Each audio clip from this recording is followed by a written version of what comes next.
Indonesia patut berbangga, pasalnya predikat current account deficit tak lagi melekat setidaknya pada kuartal ketiga 2021.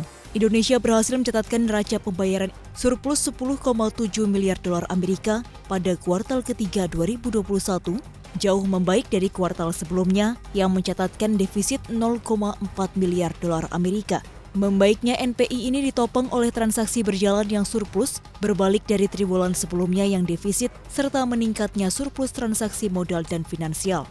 Transaksi berjalan pada kuartal ketiga 2021 surplus 4,5 miliar dolar Amerika atau 1,5% dari produk domestik bruto. Sementara pada kuartal sebelumnya minus 2 miliar dolar Amerika atau 0,7% PDB. Kinerja transaksi berjalan dikontribusi oleh surplus neraca barang yang makin meningkat. Kenaikan ini didukung kenaikan ekspor non-migas, sejalan dengan masih kuatnya permintaan dari negara mitra dagang dan kenaikan harga komoditas ekspor utama di pasar internasional. Sementara itu, pada kuartal 3 2021, transaksi modal dan finansial mencatat surplus 6,1 miliar dolar Amerika atau 2% PDB. Lebih tinggi dari capaian surplus pada kuartal sebelumnya, 1,6 miliar dolar Amerika.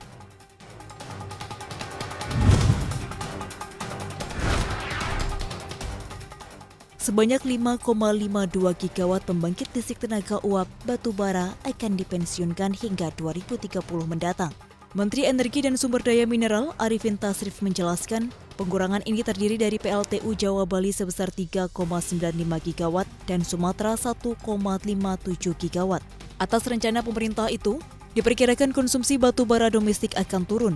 Ketua Indonesia Mining and Energy Forum, Singgi Widakdo memperkirakan angka penurunan konsumsi sebanyak 20 hingga 25 juta ton. Dia memprediksi pengurangan PLTU sekitar 1 gigawatt akan menurunkan permintaan batu bara hingga 5 juta ton. Sedangkan dengan target 5,52 gigawatt akan berdampak 5 kali lipat. Dia pun meminta pemerintah mengambil langkah hati-hati atas rencana tersebut. Sementara target produksi batu bara nasional pada 2021 sebesar 625 juta ton dengan penyerapan domestik ditargetkan 137,5 juta ton. Berdasarkan data Handbook of Energy and Economic Statistic Indonesia 2020, kapasitas terpasang PLTU RI pada 2020 mencapai 36,67 gigawatt.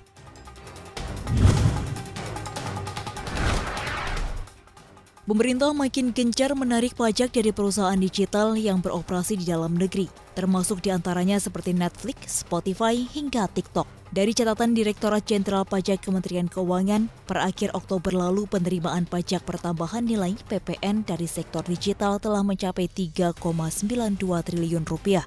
Pajak ini terdiri dari setoran 2020 sebesar 730 miliar rupiah dan setoran tahun 2021 sebesar 3,19 triliun rupiah. Setoran ini berasal dari 65 pelaku usaha perdagangan melalui sistem elektronik. Jumlah tersebut merupakan bagian dari total 87 pelaku usaha PMSE yang telah ditunjuk oleh Direktorat Jenderal Pajak untuk memungut pajak pertambahan nilai atas produk digital luar negeri yang dijual di Indonesia. Jumlah PPN yang harus dipungut adalah 10% dari harga sebelum pajak dan harus dicantumkan pada kwitansi atau invoice yang diterbitkan penjual sebagai bukti pungut PPN.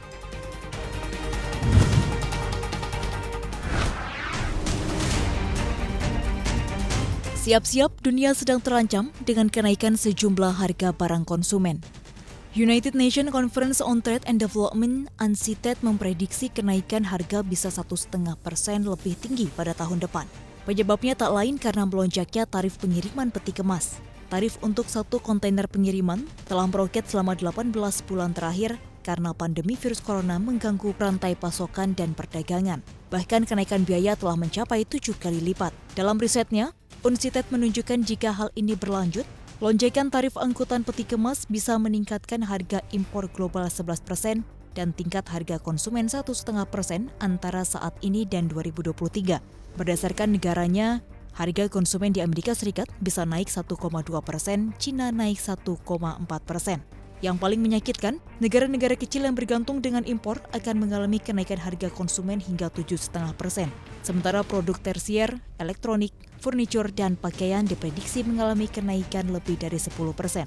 Sedangkan produk kayu dan plastik diprediksi naik lebih dari 9%.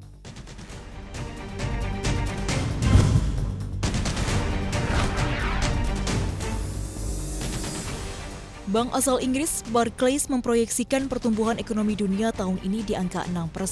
Lalu tahun depan diprediksi melambat dan hanya tumbuh 4,4%. Barclays mengharapkan pertumbuhan dapat ditopang oleh ekonomi negara maju dengan imbal hasil obligasi yang lebih panjang. Bahkan ekonomi Cina juga diprediksi melambat di level 4,7% pada tahun depan. Padahal sebelumnya, produk domestik bruto Cina berhasil mencapai 7,8% secara tahunan. Perlambatan ekonomi Cina disebabkan kebijakan pemerintah yang ingin negerinya bebas dari penularan COVID-19.